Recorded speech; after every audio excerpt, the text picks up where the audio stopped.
Ladies and gentlemen, a very warm welcome to you and thank you for joining us for this season 4 of Encounter. In the studio of the NBC today, we have Geerish Ramgolam, a Buddhist Zen teacher. Welcome to the studio and thank you for giving us your time. Thanks for having me again, Roshan. Well, Geerish, not only you're young, but you're also Zen. And at the same time, professionally, you are a teacher at an international school located in the north of Mauritius. If I'm not mistaken, you teach mathematics and IT or English? No, I teach maths. I'm the head of faculty of maths and IT, so that's how IT is associated with my name. Fantastic. And from a previous interview we've had before in Encounter, you had mentioned that a lot of what you learn and what you preach as a Buddhist Zen teacher, you try to pass it on to your students. So we can't start this interview without mentioning the effects and impact of COVID and how it has affected everyone's life, especially you in teaching, especially you in adapting, how you meet new challenges. And one of the main points of focus that I would like to address today, Geerish, is a lot of people they have gone off their normal routine because COVID has just changed their way of living. And it also affects levels of motivation, it affects our routine, it affects how serious or committed we are towards. And I think this is one of the main topics that we will be focusing today. So Geerish, can you please tell us in the teaching field, how has COVID affected you? In the teaching field, so we had to teach online, but the good thing with us is that we've always been teaching online during the holiday setting work. We always had the platform to teach online when we had the rainy days in Mauritius, when we had flooding. So that's when the school decided to look at an online system where they can teach online when we have floods. So we had that system online. When COVID happened, we just used that platform we already created just to teach online the whole time. As a Zen practitioner, you're always embracing chaos in a sort of way. If you look at the way we are trained to meditate, it goes as deep as when you sit, you as if get yourself ready to die, in a sense. So that deep connection with death, meaning you have the present moment right now, and right now I'm talking to you, I may be driving and I die on the way home. I'm very aware of that. A lot of people don't think about death. So the fact that you're always thinking that your life is really short and you have that moment with you and you need to live it fully, makes you embrace that moment in a very different way, meaning you really give your full focus. You don't slug or... But does that not give you a negative approach with the fear of dying? Or well, it's not a very positive thing to talk about. Of course, we cannot deny it. It's a part of life.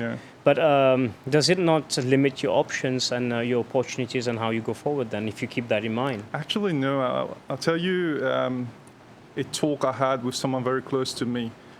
In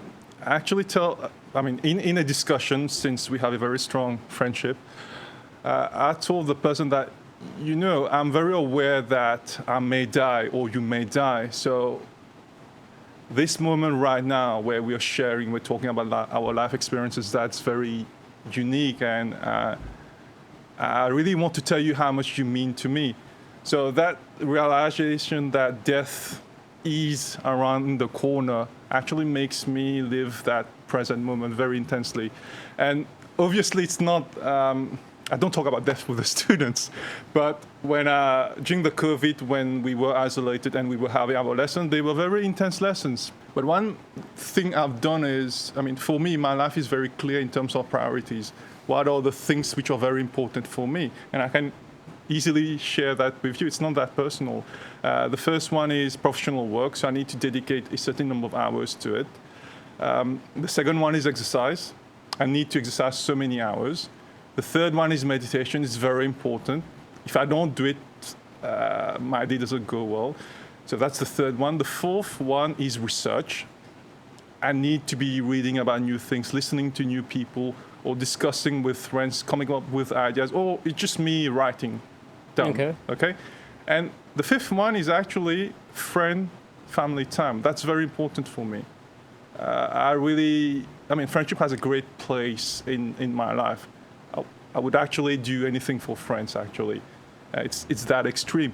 So these are the 5 key things which drive me. And I will be very honest with you, the number of hours I spend on those things, I really have no time for distraction or read something on social media or be distracted by some other story. I'm very involved into those 5 things. How long have you been practicing it, and what has been the difference since you've focused on these 5 topics? It's something I started to practice this year. I've been doing it subconsciously the whole time. Friends have always been something very valuable to me, the same as work. I really love teaching maths or researching about math, but it's just that I brought structure to it because I did notice that on some days maybe I didn't meditate. Then I said, no, that's not the right thing, or you miss exercising one day. So I needed to make sure that I'm going through them every day.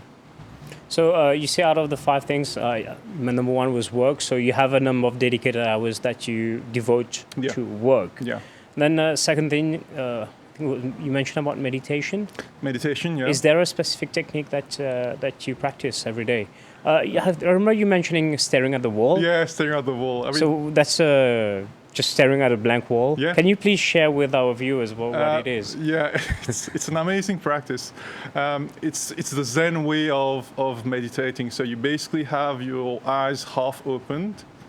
And like you're squinting? Yeah, okay. Half open. Okay. It has a meaning. I'm going to explain in a minute.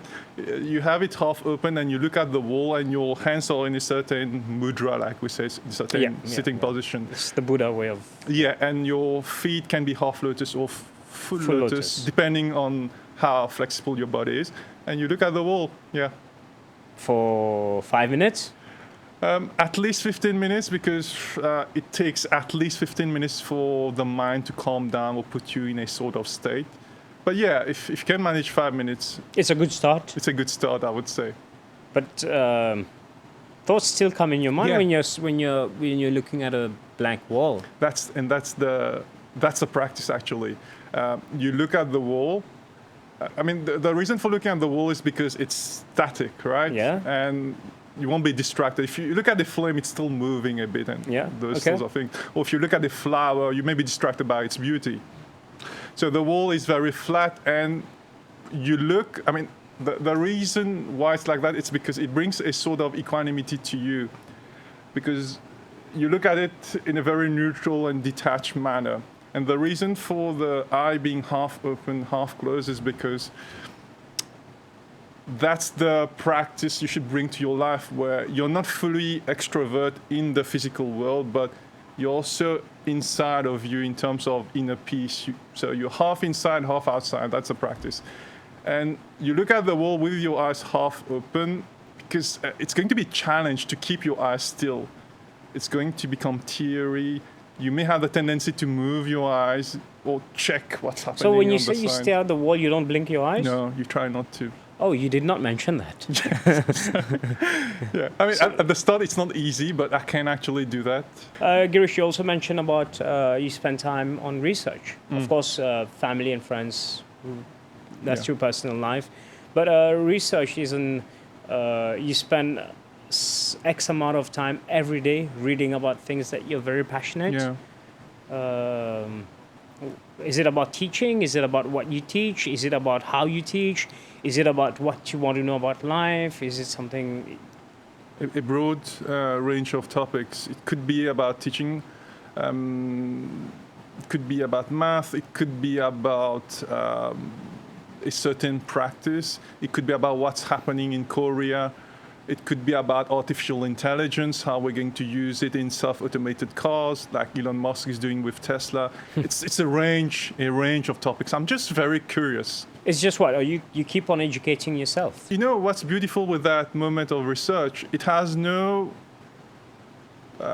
connection to what I want to achieve. It's just me being curious. So it's as if you question yourself on something and you want to find an answer to it, but you don't know what's going to be the answer. And the answer can actually destabilize you because it can be against your own personal belief. So that's the kind of research where it's a bit dangerous. You're researching on something and then you can challenge your own beliefs or your own peace of mind. For example, I'll just tell you something that I've read about. There is a lady called Park. Okay, she ran from North Korea, went through China where she was sold as a sex slave, and then managed to go to the US.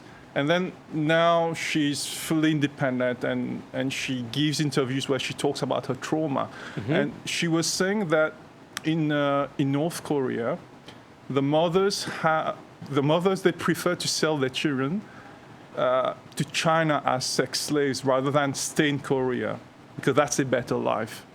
So that kind of truth, which maybe we don't want to learn about because it's too scary. Mm-hmm. But it's happening to people around the world. It's happening to people. So I won't say I enjoy reading those things, but it keeps me to bring balance to whatever I'm living because I feel extremely grateful. Exactly. With my life when I look at the other extreme. It keeps you grounded and helps you build gratefulness towards the life that you already have. Yeah, definitely. We spoke about work, meditation, research, family and friends. There's one exercise. So do you exercise every day? Why is that? Why? Because from a Zen point of view, once again, the body and the mind is one thing. So if the body is not well, the mind starts to get affected. You can't stay motivated if your body is not exercising enough. So you need to keep your body in shape, and that's why Zen monks or people who meditate in the Zen temples, they actually clean the place a lot. They're always washing or using the broom, cleaning. It's not because it makes them become disciplined. It does. But actually, physical activity is very important, and it's something the Buddha realized at that point and made them do those things. Oh, fantastic. Yeah. Well, we'll take a short break. We'll have a look at what a Buddhist Zen teacher does in real life and what are the aims and objectives. Stay here. We'll be back shortly. A Buddhist Zen teacher is also known as a Zen master, a vague English term that arose in the first half of the 20th century, used to refer to an individual who teaches Zen Buddhist meditation and practices, usually implying long-time study and subsequent authorization to teach and transmit the tradition themselves. Zen is the Japanese name for a Buddhist tradition practiced by millions of people across the world. Zen is as diverse as its practitioners, but common features include an emphasis on simplicity and the teaching of non-duality and non-conceptual understanding. Non-duality is sometimes described as not one, not two, meaning that things are neither entirely unified nor are they entirely distinct from one another. Zen recognizes, for example, that the body and mind are interconnected. They are neither the same nor completely separate. Non-conceptual understanding refers to insight into things as they are that cannot be expressed in words. Ultimately, Zen Buddhism offers practitioners ways to heal their hearts and minds and connect with the world. Today in the West, many practitioners come to Zen looking to gain peace of mind and mental clarity through meditation. Like all schools of Buddhism, Zen begins with an understanding that human beings suffer, and it offers a solution to this suffering through recognizing the interconnectedness of all beings and learning to live in a way that aligns with this truth. Welcome back to Encounter, and we still have Geerish with us in the studio. Geerish, we spoke about a few topics earlier. One of the things that I have heard, especially from meeting many people, is they're having trouble managing their own emotions. A lot of people are going through stress. A lot of people are going through depression. which is understandable because we're going through hard times. But that's not only here for people we know, not only Mauritius, all around the world. And there's a lot of anger that is associated with these feelings. Do you feel the same, that there's a lot of hardships going around? It's quite normal to feel like that.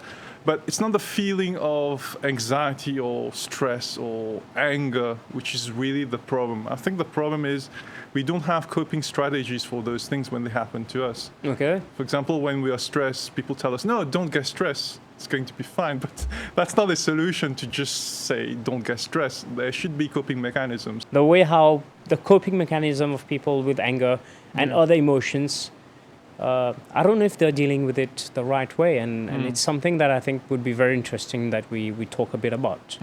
If the anger is trying to make you react in such a way that is harmful to yourself and others, if that's the kind of anger we're talking about, then we need to manage it. So the first step is always accepting it.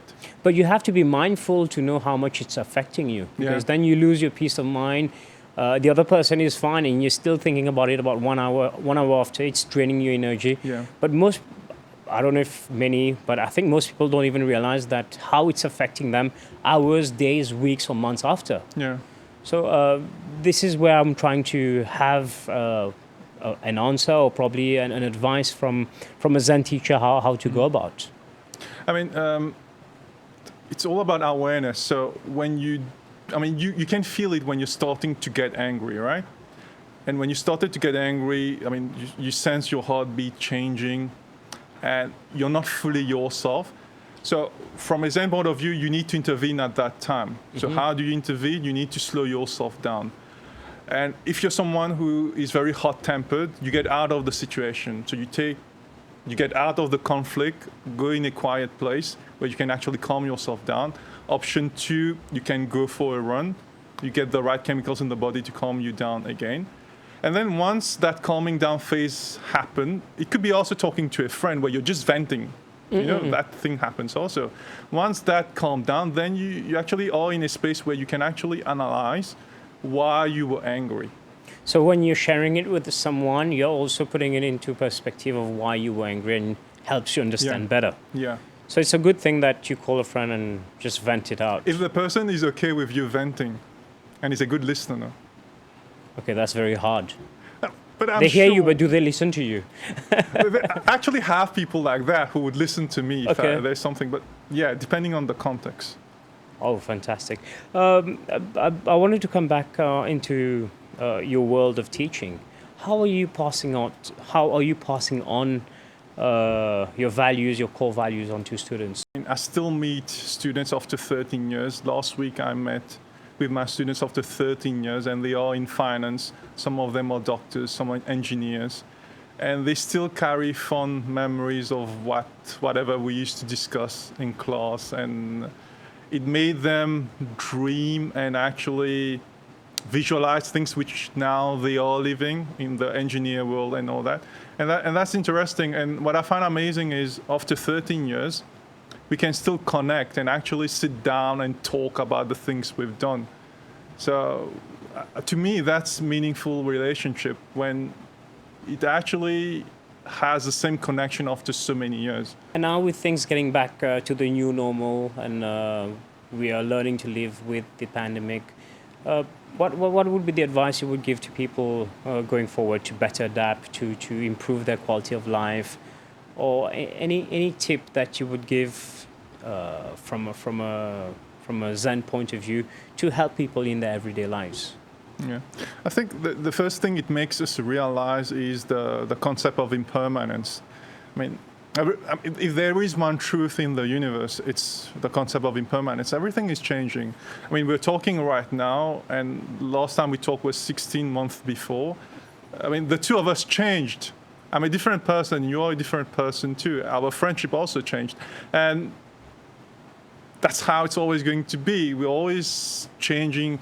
And the only skill I think as human beings we need to have is that ability to adapt. We are, as a species, I think we try to cling to what we have. But that always changes, so you can't really cling and get attached to what you have. Because it's always going to change. So that's the number one skill life forces us to actually learn and practice. And also cherish, be grateful for whatever things we have.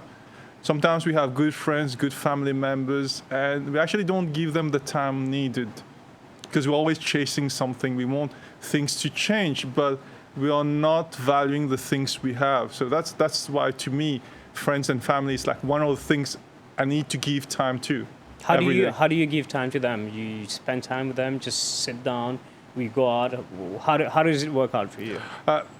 It's different for different people. With my son, I need to play with him, help him do his work. With some close friends, I have to text them every day, check on with them whether they are fine, and Of course. things like that. I do that on a daily basis. Okay, it's like doing your homework. Yeah, but I don't do it as a pressure. I mean, it's Okay. just that I know it's important. And, with human beings, different people have different needs. Like, for example, with my sister, I can talk to her like once per week. We're fine with that. And with some people, I need to talk to them every day because we need each other every day. So that's just the difference. It's balancing all of that. All right. So before coming to the end of this episode, can we recap the 5 fields that you focus every day? I think it would be very, very interesting for people to hopefully try to take up 1 or 2 or even all 5 of them. So the first one was dedicated to professional work. Yeah. Second one is exercise. Mm-hmm. Third one is meditation. Yes. Fourth one was research, so reading every day. Yeah. And last but not least is family and friends. Friend time, yeah.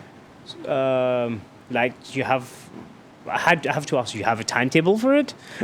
I do. Like the number of hours that you allocate to them? I actually do. I mean, it varies on weekends also. Like, I get up at 5, 4:45. That's when the exercise and meditation happens. After 6, I'm going to text the people who are very close to me to tell them that I love them. So that's what I do after 6 or up to 7. Then I do the things I have to do at home. Then the professional work kicks in. Then in the evening, research, writing, and then maybe some more exercise in the evening. And family. So yeah, I managed to tick all the 5 of them every day. So you basically do all the same thing every day. Don't you get bored? No, and that's where we bring the beginner's mind into practice. Okay. Because each day is different, right? And let's say you're talking to a friend. Mm-hmm. It's a different conversation every day. Yeah. So it's enriching. It's new, and I think that's what I find really enriching. I never get bored of someone. It has never happened because every time I talk to the person, I see the person as a new person. And when we exchange ideas, the person changes also. We change viewpoints and all that. And to me, that's really an ideal relationship. Whether it's with work, because even with work, you're changing the way you work. And if you view each day, each moment as being very unique, different, but you give all your love and effort to the moment, life becomes very beautiful. And in the background, I know I may die any time, so I really try to maximize each and every interaction. Just like you discover a secret all the time. Yes. yeah, that's. Geerish, thank you very much for being with us for this episode of Encounter. Yeah. I'm sure we'll see you again. But again, on behalf of the NBC team, thank you for being with us in the studio. Thanks to you, Roshan. Well, ladies and gentlemen, we have now come to the end of this episode of Encounter. I hope you've enjoyed it as much as I have. If you have any questions, queries, proposals, do drop an email at encounter@nbc.itnet.mu. The address should be on the screen right now. Or you can also send a mail by regular post. Thank you very much, and we'll catch you again for another program of Encounter.